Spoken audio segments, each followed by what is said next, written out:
чуть-чуть. Нельзя 3 буквы с толщиной, 2 буквы по краям без толщины. Это будет смотреться странно. Поэтому чуть-чуть делаем толщинку по каждой буковке. Ну и смотрите, если буквы повторяются, то пусть в них и толщины повторяются, чтобы не было какой-то такой несоразмерности. Вот. Обвожу надпись. Вы можете тоже обводить и ставить семерочку. Это будет значить, что мы с вами готовы раскрашивать наш классный скетч.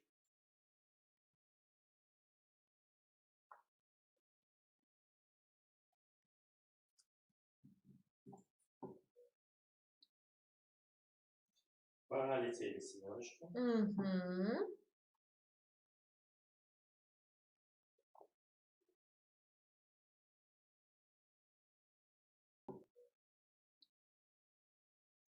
Полетели семерочку. Угу.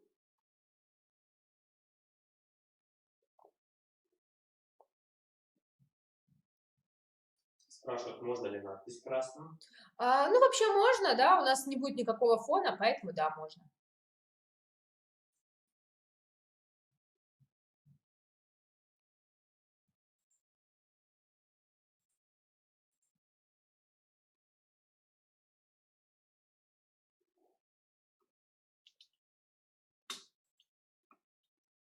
Вот как-то так. Семерочки. И будем красить. Ребят, запись будет.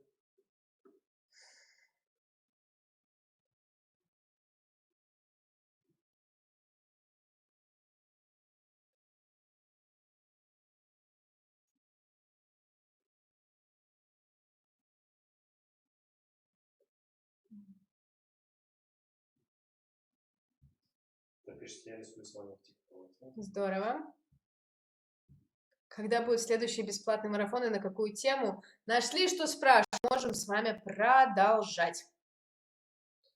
Бонусный урок, ребята, будет для тех, кто соберет все 4 бонусные цифры. Отлично. Ну, поехали дальше. Все, мы с вами начинаем раскрашивать. И постепенно будем от светлого к темному идти и заполнять красоту. Я беру сейчас желтый цвет. Теплый желтый цвет, много водички достаточно. И посмотрите внимательно, что я делаю.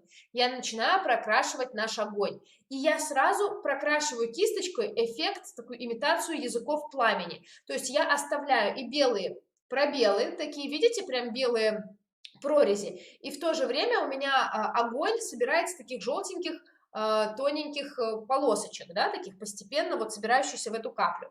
Беру к желтому, подмешиваю немножко красного и начинаю подкрашивать вот этим оранжеватым цветом рядом дополнительные полоски. Желтый с красным перетекают, точнее, желтый с оранжевым перетекают друг в друга, и получается красивый такой огненный эффект, как будто бы действительно у нас там горит огонь. Видите? То есть не рисуем какие-то четкие формы, а постепенно наполняем нашу вот эту вот капельку мазками, узенькие сверху, более широкие внизу, и желтый плавно перетекает в оранжевый. То есть я сначала прошлась желтеньким, потом к нему добавила красный, у меня получился оранжеватый цвет, и вот этим оранжеватым я уже прохожусь по костру, по нашему огню, точнее, в камине. И получается такой красивый переливчатый огонь. Мы его еще потом добавим в него более яркие детальки, но в целом сам огонек уже смотрится неплохо, мне вот уже нравится. Такой вполне себе натуральный. Нету жестких прям один язык пламени, второй язык пламени, да, нет такого какого-то, как на каких-нибудь иллюстрациях там, желтый, внутри такой же красненький кусочек, да, оранжевый, внутри красненький. Это слишком так банально. У нас так красиво растекается одна история в другую. И получается очень даже симпатично и объемно. Так.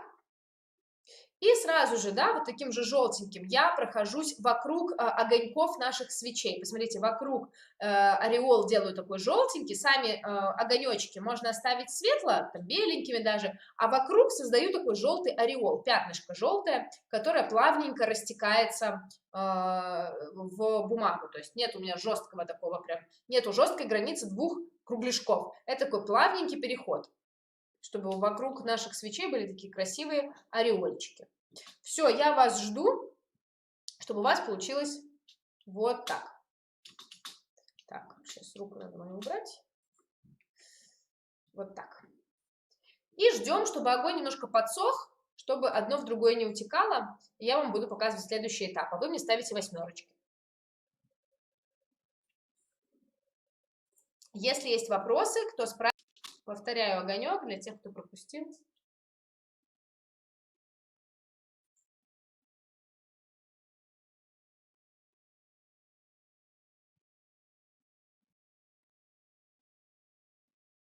Угу.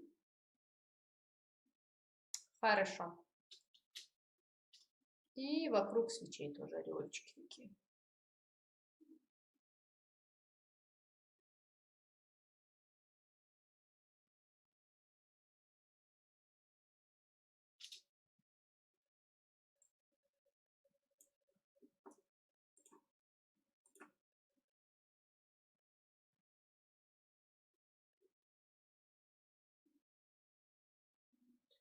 Маша спрашивает, страшно, если огонь получится не очень?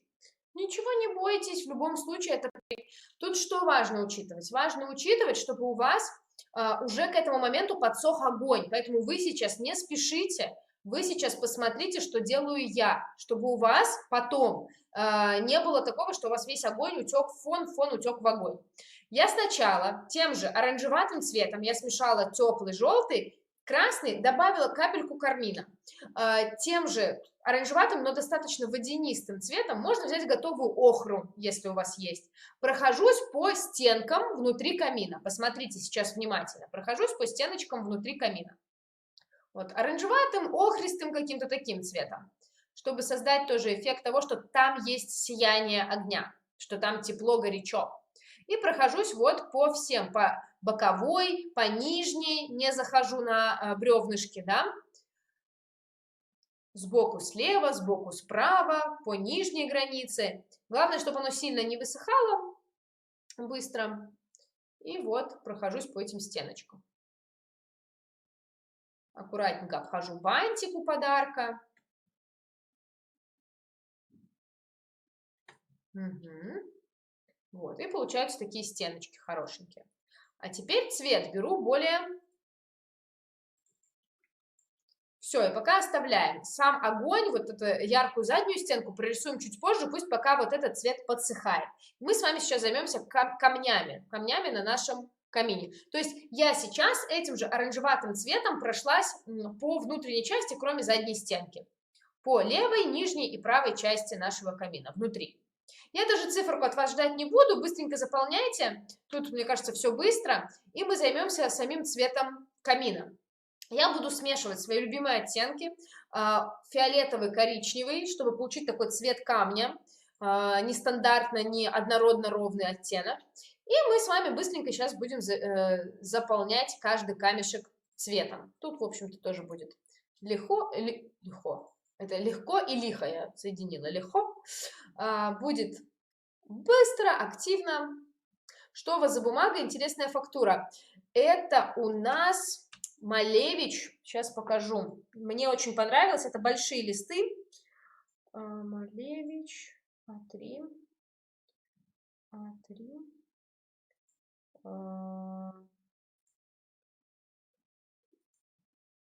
Сейчас покажу, там с таким леопардом на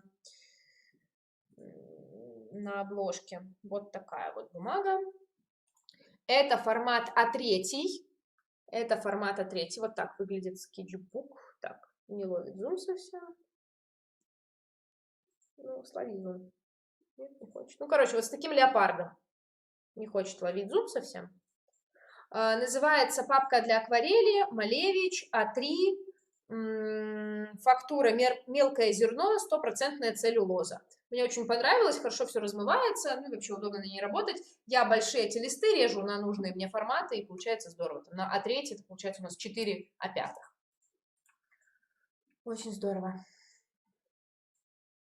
Она не самая бюджетная, но там листов много, а если их еще все порезать на А5, то получается, в общем-то, и выгодно. Вот. Ну что, заполняем с вами камешки. Еще раз напоминаю, что я беру для этого охру, коричневый. Можно взять коричневый, да, или охру. И заполняю это с фиолетовым оттенком. Смешиваю и заполняю. Посмотрите внимательно на на экран я сейчас крашу светлым, таким охристым достаточно цветом, именно наши расширения у площадочки камина, вот этой крышки. То есть, грубо говоря, нижнюю часть крышки. Нижнюю раз, нижнюю два. Почему? Потому что огонь горит, освещает, да, и свет попадает на нашу вот эту крышку, естественно, не сверху, не сбоку, а снизу. Я надеюсь, это понятно. То есть у нас вот здесь по крышке будет темно, а здесь как раз-таки свет из камина будет попадать. Опять-таки здесь попадает, а вот здесь будет темно. Вот. И тем самым у нас получится объемчик. Соответственно, таким светлым, этим же цветом охристым, которым мы с вами красили внутренность внутри камина, можно и по вот этим частям пройтись нашей полочки. Да, такое достаточно светленькое. Вот. Угу. Ну, той же охрой. И я надеюсь, что теперь у вас внутри подсохла вот эта вся история вокруг огня, сам огонь подсох, и мы можем там создать эффект жара, эффект того, что там горячо. Я беру, смешиваю. Что я смешиваю? Я смешиваю красный, можно взять коричневый, да, чтобы цвет получился более плотный. Я еще добавляю фиолетовый, чтобы цвет получился прям бордовый. Смотрите, такой прям оттенок получается коричнево-бордовый, такой прям, ух, какой. И, конечно же, тоже беру желтенький, рядом себе делаю такой оранжеватый цвет. То есть мне нужно сейчас два оттенка, оранжевый и бордовый. Оранжевый – это желтый с красным, бордовый – это красный с фиолетовым или красный с коричневым, получается два оттенка. И начинаем заполнять вокруг нашего огня пространство. Вы сейчас внимательно посмотрите, потом красьте. Близко к костру, к самому огню я сначала прохожусь ярким оранжевым цветом. Таким прям красновато-оранжевым, намного ярче, чем у нас был в костре, в самом огне. И посмотрите, узкими мазками я чуть-чуть туда внутрь завожу этот фон, чтобы было понятно, что это язычки пламени. А потом к этому оранжевому я уже добавляю на внешнюю границу, да, добавляю этот бордовый оттенок. У нас получается такой эффект сияния, эффект того, что огонь раздает вот этот вот жар и тепло. Переход между оранжевым в бордовый, плавненький такой переплывчик. Я начинаю с оранжевого возле огня и к нему подбавляю бордовый на краешке нашего камина внутри. То есть вот я еще, да, смотрите, беру оранжевый, яркий такой, красноватый, оранжевый, и прохожусь рядом с огнем. Сначала рядом с огнем завожу внутрь огня парочку таких узеньких мазочков, чтобы было понятно, что это огонь у нас язычками пламени, то есть мы как бы фон прорисовываем в обратную сторону. А потом беру этот бордовый наш, бордово-коричневый оттенок и на внешней части внутреннего этого квадрата, задней стеночки, добавляю вот этот вот такой яркий бордово-красный цвет. Получается эффект сияния. Ближе к огню оранжевато, дальше от огня красновато. Ну и, конечно, нам нужно будет и боковые стеночки тоже сейчас слегка зажарить, чтобы у них появилась такая вкусная сияющая корочка. Потому что сейчас они такие блекленькие и однотонные получились.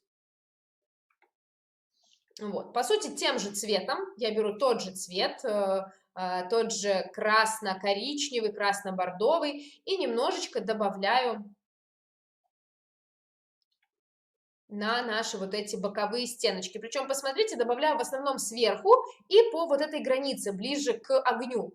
Ближе к камням стараюсь размыть водичкой, чтобы там уже было не так активно, не так темно. Видите? То есть чуть-чуть. Ближе к огню можно делать более так плотненько. Дальше от огня я уже стараюсь делать водянисто, чтобы вот у нас именно возле огня было горячо и жарко. Этот бордово-фиолетовый такой цвет.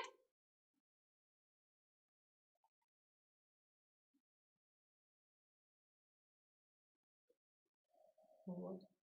Чтобы у нас такое было сияние.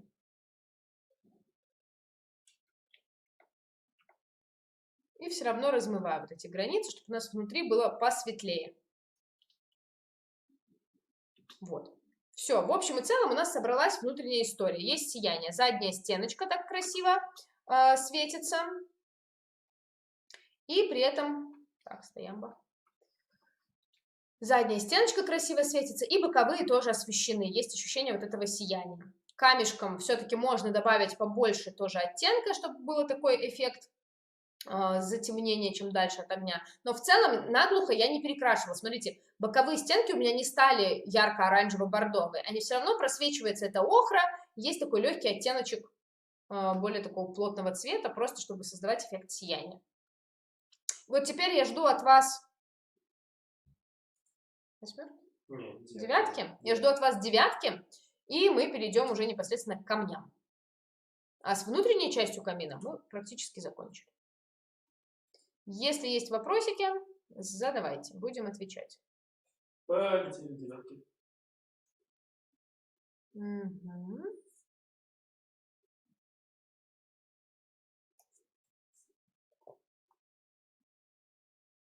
Просят показать еще раз стенки. Угу. Давайте я включу. Вот. Как сделать бордовый? Красный плюс фиолетовый или красный плюс коричневый. Получится бордовый.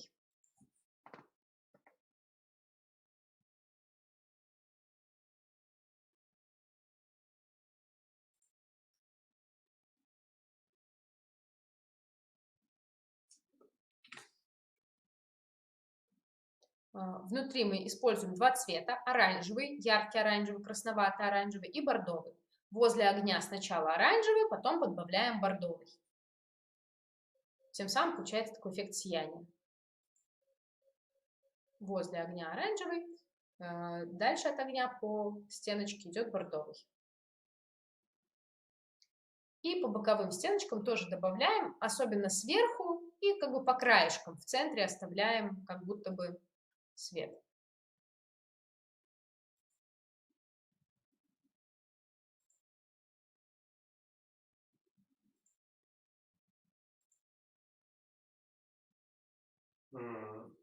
Катерина Юхина. Я рисую простой детской акварелью. Как получить цвет охра? Это, по сути, такой оранжеватый. Ну, это, по сути, оранжеватый цвет, просто очень разбеленный водичкой, не яркий. Такой бежевенький. Можете коричневый размыть водой. Тоже получится. В коричневый добавить желтенького. Вот что-то такое должно получиться.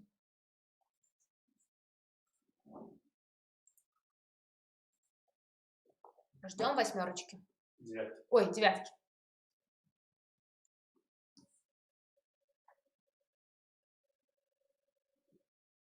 Запись будет, ребят. Цифры еще не было. Так. Какой я гелькой пользуюсь? Я пользуюсь не гелькой, я пользуюсь линерами. Faber-Castell, Micron и Touch хорошие линеры. Ну, по крайней мере, которыми я точно пользовалась, которые мне понравились. Спрашиваю, какая плотность твоей бумаги? 300 грамм.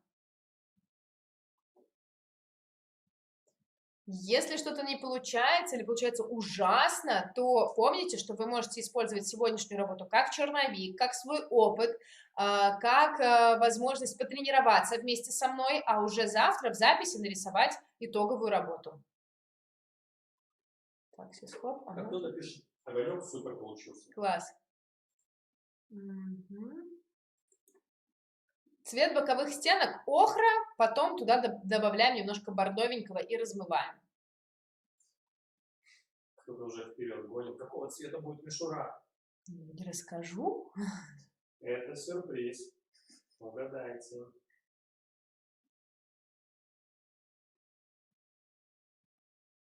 Анна спросила, какие были прошлые цифры, и написала сама: да, Анна, вы написали правильно прошлые цифры. Не волнуйтесь, вы все правильно запомнили. Всем доброго времени суток из Питера. Красивый скетч, хочется рисовать. Питеру тоже привет. Ну что, давайте еще пару девяток. Да. То... Сегодня опять у нас в эфире очень много людей. Да. 5700 человек. Вау. Просто вау. Да. Все большие молодцы. Здорово. У меня огонь классный получился. Кто-то пишет, что не получился, а кто-то пишет, что получился. Это абсолютно нормально. Кого-то получится быстро камни, у кого-то не быстро камни. Кто-то легко рисует в линере, кому-то на это нужно больше времени. Это абсолютно нормальный процесс, поэтому не циклитесь на этом. Если у вас не получилось, просто попробуйте завтра еще раз.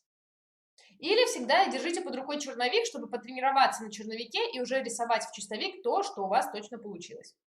Хорошо, поехали дальше. Мы с вами сейчас будем... Да, Артур написал, у меня бабушка и мама с папой рисуют. О, вау! Артур, Вау! ну вы там хоть не отстаете, Ну, тоже рисую, надеюсь. надо всем семейным подрядом. Отлично. Что у нас дальше? Дальше камни. Внимание, внимание, вопрос. Внимание на экран, знатоки. Берем, смешиваем коричневый и фиолетовый. Я, по крайней мере, люблю такое сочетание. Вы можете посмотреть, нравится ли вам то, как ваши цвета соединяются в такой интересной, как-то в таком интересном сочетании, да? Если вам не очень нравится, возьмите просто темный коричневый или какой-то такой более каменистый цвет, серенький, да? Вот мне нравится коричневый плюс фиолетовый, дает какой-то такой интересный благородный оттенок камня. И посмотрите, что делаю. Более вот этим темным цветом я прокрашиваю наши полосочки в полочке, то есть то, куда не попадает свет. Напоминаю, что мы с вами делали вот так. У нас полосочка темная, полосочка светлая, полосочка темная, полосочка светлая. Тем самым получается объем, ступенчатость такая. И смотрится уже объемненько и хорошо. Вот.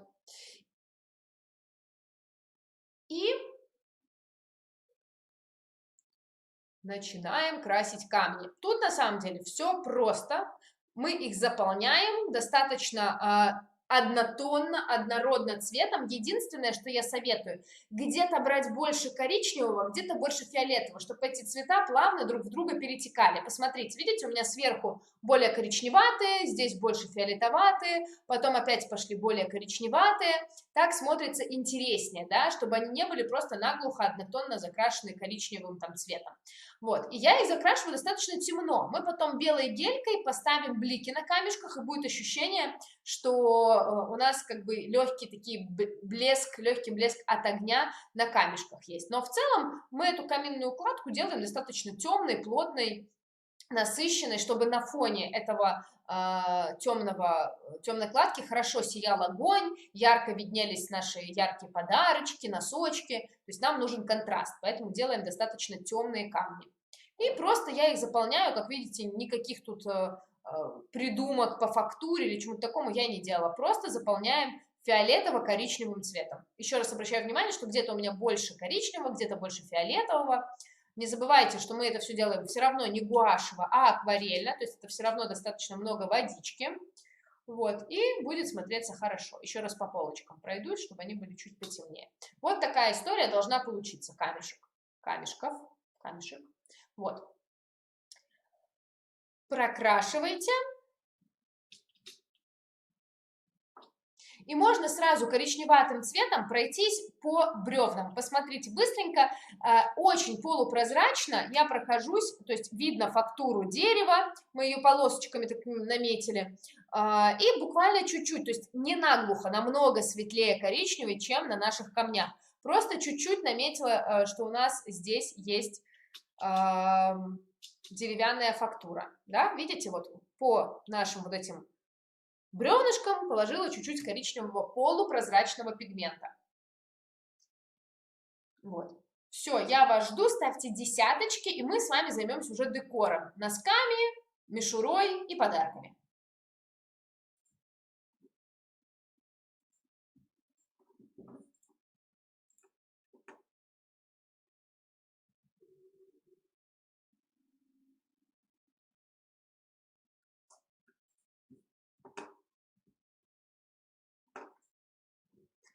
Какая у вас кисть? Колонок четверка. Так, полетели десяточки.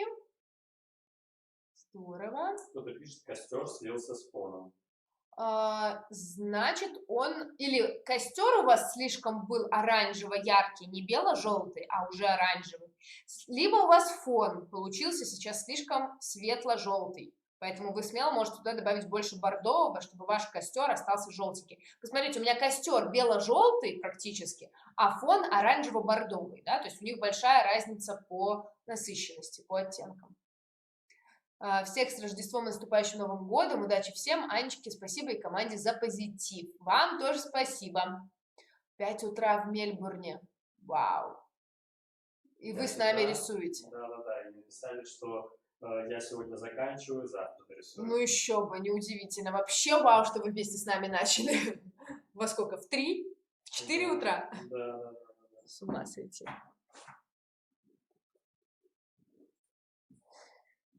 Так, можно же будет добавить блики в костер белой гелькой? Да, конечно, даже нужно. Вы рецепты пряников обещали. Я помню, я все сделаю, я все вам дам. Возможно, будем печь все вместе 31 декабря, потому что у меня просто с марафоном я ничего, конечно, не успеваю, но зато я вам точно дам рецепт, на каникулах испечете. Я обещала, я дам. Деревяшки будем красить? Уже прошлась по ним полупрозрачным коричневым цветом. Бонусной цифры еще не было, ребят. Кто-то пишет, можно ли быстрее, пожалуйста, я опаздываю.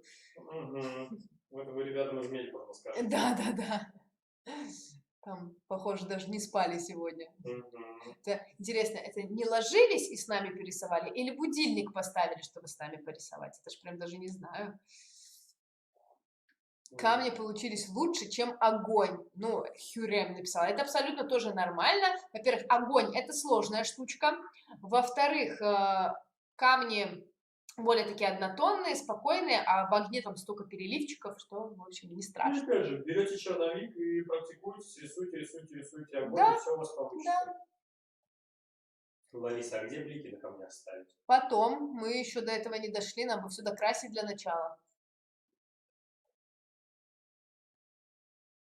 3:40 в Хабаровске. Дождусь цифру и завтра докрашу. Ребята из Хабаровска, вы герои просто. В этом году так вообще по всем фронтам. Так.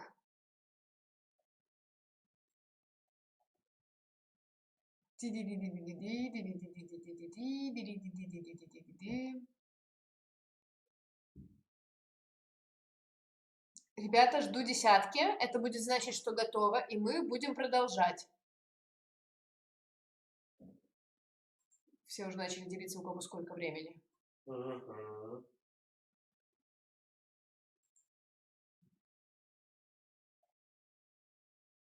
Вот тоже утром угодила в больницу, поэтому сегодня только карандаш и линер. И уже круто, уже замечательно. Это лучше, чем ничего, и я уверена, что это лучшее времяпрепровождение, которое может быть в больнице, это порисовать.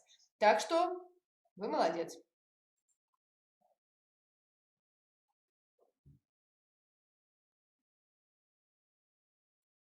Хорошо, вижу десятки. Давайте еще буквально парочку и будем продолжать. Это будет значит, что вы прокрасили все камни. Тирин. Ребят, еще есть вопросы, как выиграть iPad. Про все, про то, как разбираем 3 iPad целых среди участников клуба, расскажем чуть-чуть позже. И как записаться, тоже расскажем. Да, сейчас дорисуем и все расскажем и покажем. Хорошо, давайте тогда продолжать. Итак, мы с вами сейчас будем уже красить всякое наше тут елочно-подарочное. Смотрите, рисуем красным, обычным красным цветом, закрашиваем наш вот этот вот носок, хотела сказать колпак, но смысл тот же. Подходя близко к белому, мы узкими острыми кончиком, мелкими такими мазками прорисовываем иголочки как бы вовнутрь белого меха, чтобы у нас вот эта структура получилась меховая. Ну и аккуратненько просто заполняем красным весь этот носочек. Также красным я крашу бантик на большой коробке. Посмотрите, просто наглухо закрашиваю все красным цветом.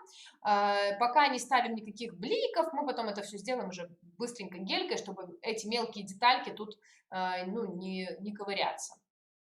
Вот. Прокрасили красным носок, красным бантик, простым красным цветом. Дальше беру такой голубоватый цвет, ну, фиолетовый можно взять, да, и я фиолетовым прокрашиваю второй бантик на второй коробке, посмотрите. Точно так же наглухо закрашиваю просто фиолетовый бантик. Вот у нас уже такие прям практически готовые коробки. Надо будет только сделать их объемными. Красный бантик, фиолетовый бантик.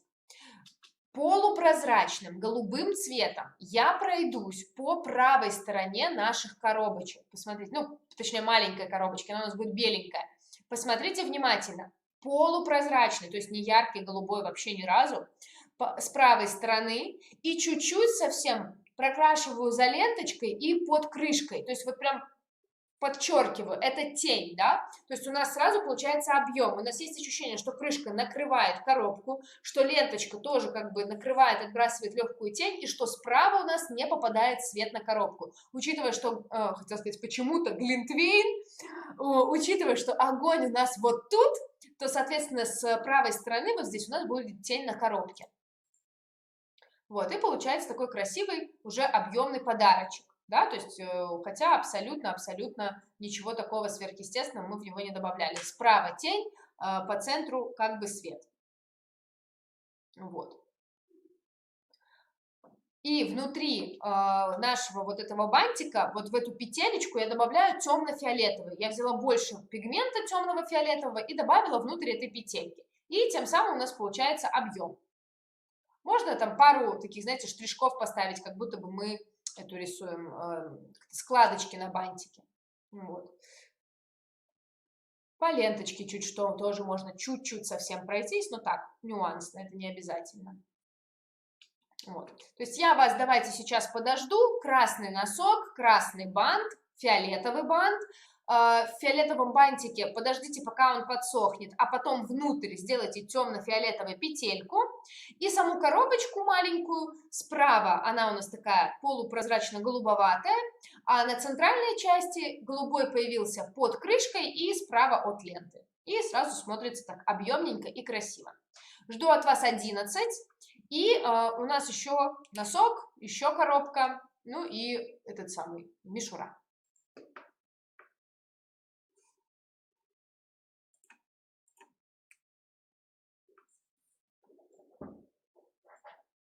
Угу, полетели 11, здорово.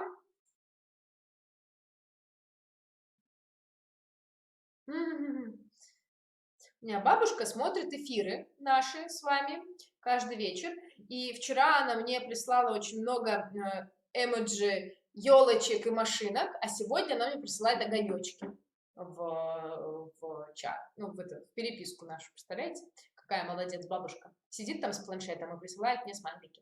Мне очень приятна такая поддержка. Вижу 11.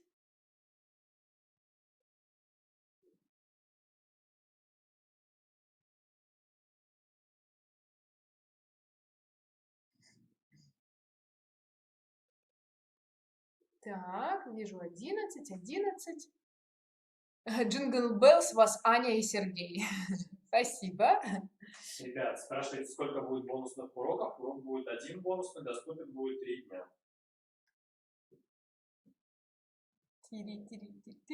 Светлана написала бабушка и поставила смайлик огонь.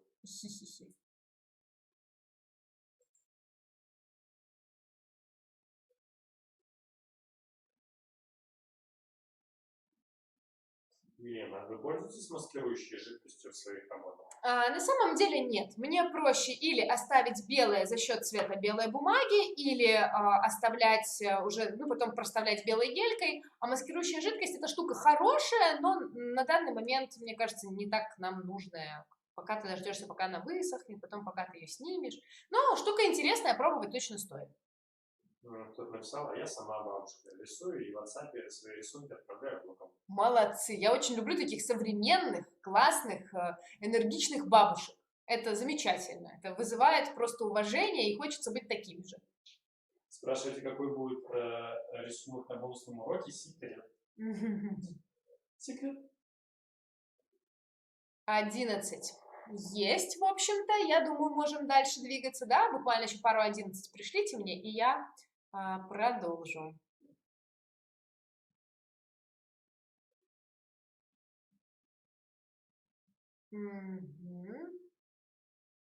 Супер. И теперь мы с вами будем красить чулок длинный, Пеппи длинный чулок. Сначала беру лимонный желтый, полупрозрачно прохожусь, то есть мы будем делать его полосатым. Одна полосочка как бы будет желтая, одна зелененькая. Нам нет смысла красить полосками, поэтому я сначала прохожусь по всему желтым, потом поверх полосато прокрасим зелененьким, да? Ну вот в целом сначала такой желтенько-лимонненький. Вот. По свечам очень полупрозрачно, голубоватым, фиолетовым, ну каким-то очень-очень полупрозрачным. Посмотрите, чтобы они не были тоже какие-то такие ярко-синие, нам такой эффект не нужен. Чуть-чуть, просто чтобы они были не белые и не торчали такой белой дырочкой в нашем скетче. Ну и, наконец-то, мы прокрашиваем, пока у нас чулок будет желтый, лимонный сохнуть, мы прокрашиваем красивым зеленым наш вот этот вот, хотел сказать, мех, наш вот эту вот мишуру. Смотрите, я здесь использую два цвета. Это изумрудный зеленый и салатово такой лимонный желтенький, да. Опять-таки, для того, чтобы у нас получилась объемная, красивая мишура. Я подбавляю, как мы вчера в елке, сначала желтенький, а потом уже к нему добавляю плотные изумрудно-зеленые темные оттенки. Это смотрится здорово, красиво, с перетеками, переливами, не однотонно, да, а сразу как бы круто и интересно. То есть легким желтеньким прошлась, и потом сразу начинаю прорисовывать нашу мишуру темным зеленым. На контуры этой мишуры стараюсь брать поменьше пигмента, меньше воды, кисточку делать максимально остреньким кончиком, можно вытирать ее о салфетку и прям вот выводить из нашей этой мишуры вот такие иголочки, острые тоненькие мазочки, чтобы было ощущение вот прям мохнатости и игольчатости. В общем, если вчера еще не идеально получалась елка, но уже после сегодняшнего урока точно должна будет получаться. И еще пару раз практики, и тогда вообще любая елка будет для вас. Видите, какими мелкими-мелкими мазками во все стороны такие развожу иголочки. В левой руке у меня салфетка, я всегда о нее могу убрать излишки краски, воды со своей кисточки, да, чтобы у меня там не капало сильно много и не портило мне атмосферу. Вот, и просто по чуть-чуть острым кончиком, большим количеством воды в иголочке не прорисуйте, это будут жирные мазки получаться. А острым кончиком с маленьким количеством воды у вас будут получаться остренькие иголочки. И смотреться будет хорошо. Вот. Так что прорисовываем тоже вот это все изумрудненько, всю нашу мишуру. И еще в двух местах у нас сейчас появится изумрудный цвет. Давайте я вам покажу и буду уже вас ждать, чтобы вы с этим изумрудным цветом справились за один присест. По мишуре прошлись, все сделали отлично. Объемно, остренько и еще зеленый изумрудный цвет у нас будет на коробке со вторым подарком, то есть та, которая большая. Тот же принцип, но только мы всю коробку заполняем зеленым цветом. На лицевой стороне зеленый полупрозрачный, посмотрите, такой более светленький. А вот, ну и под бантиком там тоже. А справа зеленый более темный, более такой насыщенный. И еще зеленая будет пяточка в нашем чулке. Да, если рисовали там пяточку, как вот я, типа, пришить пяточку, то вот можно оставлять. Вот так. Угу. Все, получается, изумрудная у нас мишура, изумрудный там с переливами желтенькими, изумрудная коробка, лицевая сторона светлее, боковая сторона темнее, как в белой. И изумрудная еще у нас будет, это, как она называется, пяточка у колпака. Господи, что с ним сегодня? У носка. Вот. Вообще еще изумрудным будет, я покажу потом этот этап, еще изумрудным, ясно. Изумрудным будет еще на носке на нашем полосочке, ну, чуть попозже прорисуем. Угу, жду от вас 12. Да? Да? Да? Да. Алиса спрашивает, Анна, где вы живете? Я аж чуть не подавился. Я живу в городе Минске, это в Республике Беларусь.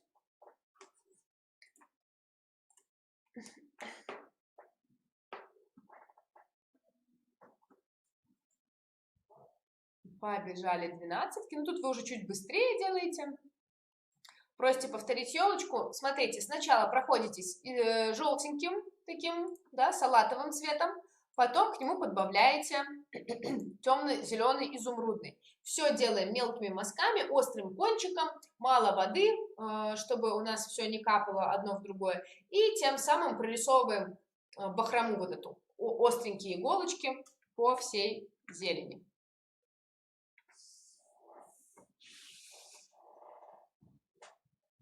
Угу.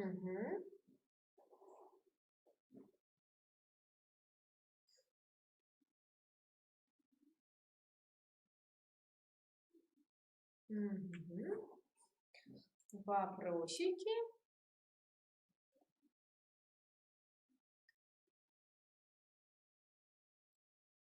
Светлана написала, это явно мужские носки, у них нет пары. Очень смешно. На самом деле, вот это так стереотипно, я вот точно такая же. У меня никогда нет пары к носкам. Я не знаю, может быть, это из-за того, что я с собаками живу, у меня постоянно пропадают парные пары носков. Но я очень часто хожу в разных носках. Даже в люди. Даже в приличное общество. Вот. Ну, я повторила вам зелень, надеюсь, все понятно. Ну и коробочку заодно посмотрите.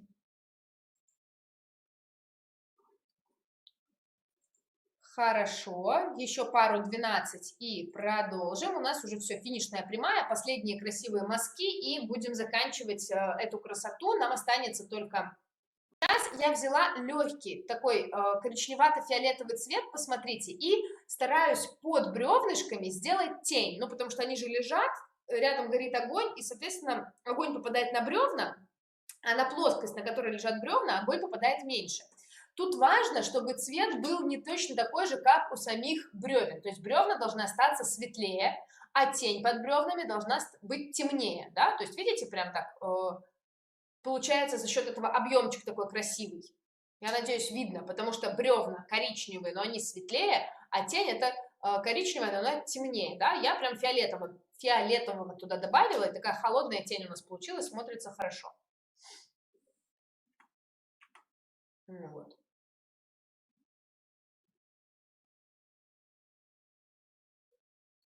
Еще в огонь мы с вами добавим немножко таких язычков пламени красных. Но вы посмотрите, что их немного, и они такие маленькие, и в основном у основания огня, да, то есть прям сильно много наверх я их добавлять не буду.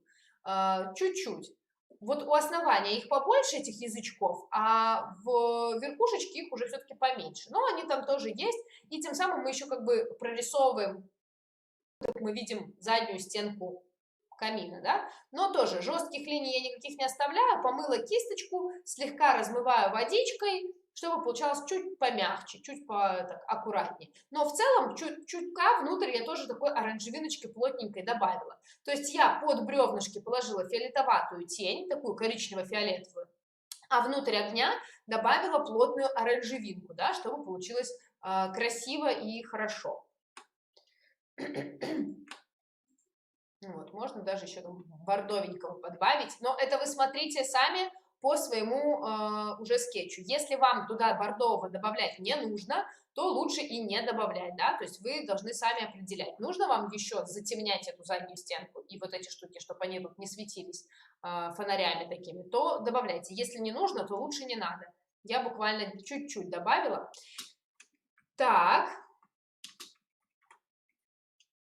И еще мы с вами сейчас положим возле камина тень, возле подарков и камина. По сути, я беру тот же коричнево-фиолетовый, но воды в него добавляю больше, да, много водички, посмотрите, много воды. И размываю, не делаю тоже жестких границ, размываю, чтобы это получилось такое красивое растекающееся пятнышко. То есть я прорисовала линию и ее аккуратненько размыла водичкой. Давайте я покажу еще раз, чтобы вы еще посмотрели. Прорисовали четкую линию под камином и подарками, помыли кисть и водичкой сразу же размываем эту границу, чтобы она была мягенькая, да, то есть такое легкий сияние тоже такое, не жесткая темная граница, как будто у нас тут свет такой, да, а такая легкая, такая размытая. Причем я добавляю фиолетового побольше именно под предметы, под камин, под подарки, чуть больше именно фиолетового. Такой коричнево-фиолетовый цвет у нас получился в тени. Это отбрасываемая как бы тень от камина, от низа камина и так далее. Ну, из последних деталей изумрудным по правой стеночке подарка можно пройтись, если вдруг он еще не смотрится там, да, если уже темно, то можете не добавлять. Вот у меня было не очень темно, поэтому мне хотелось чуточку добавить.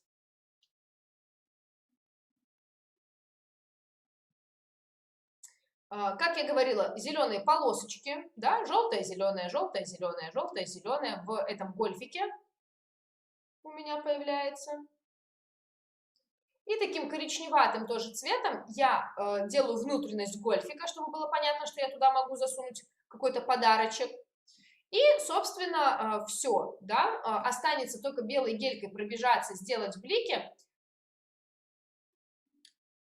Кусочек не снялся, но я вам сейчас оставлю, подожду, пока вы раскрасите предыдущий этап и покажу уже, где поставить блики, да. То есть у меня там тоже кусочек не записался в видео. Еще раз, что мы с вами сделали? Мы с вами сейчас положили небольшую тень под бревнышки. Все, жду от вас 13, это будет значит... И посмотрите, где я поставила белые блики. Давайте рассмотрим внимательно этот момент. В первую очередь, белые блики мы, конечно же, рисуем по камешкам. Обращаю ваше внимание, что по камешкам мы их рисуем с той грани, которая ближе к огню. Вверху это нижние грани камней, сбоку слева это по правой стороне камней, сбоку справа это по левой стороне камней, снизу это по верхней стороне камней. То есть откуда светит огонь, туда и попадает блик. Да? Огонь светит из центра влево, вправо, вверх и вниз. Я надеюсь, что это понятно. Также белой гелькой я немножко пошуршала по нашей мишуре, прорисовала вот здесь эту веревочку с как будто бы фонариками, на которых висят носки. И еще прошлась по огню, посмотрите, чуть-чуть добавила таких искорок, как будто бы летят такие, знаете, вот как из костра бывает, вылетают такие, ну не уголечки, а такие какие-то прям искорки такие красивые. Вот мы тоже эти искорки наметили. И по подарку, по одному и второму, смотрите, я прошлась по петельке. Это вот прям важные такие детальки, да, это по петельке бантика, по одной и второй, и немножко по уголкам ленты по левой стороне, по уголкам подарка по левой стороне. За счет этого получается, опять-таки, камин светит, отбрасывает вот сюда вот свет, и здесь немножечко у нас бликуют подарочные упаковки, бантики и так далее. В общем-то и все. То есть это камни, это вот эта вот веревочка, чтобы она была видна, это мишура. На мишуре, кстати, смотрите, в красных шариках я тоже постаралась сделать блики. Все с одной стороны, слева, сбоку у меня такие беленькие петелечки там светятся. И по подарку, да, по первому и второму. Все. В этом, в общем-то, вся наша история и заканчивается. Красивая картиночка получается. Никаких больше особых деталей добавлять и не нужно. Ой. То есть без бликов, смотрите, как выглядело, да? То есть так достаточно грустненько, с бликами сразу веселее и задорнее. Так что берите это в расчет, блики штука очень полезная. Вот, все, ставьте мне 14, это будет значить, что вы закончили наш сегодняшний скетч «Камин», что у вас горит огонь, скворчат вот эти вот бревнышки, что у вас красиво висят носки на веревочке, в которой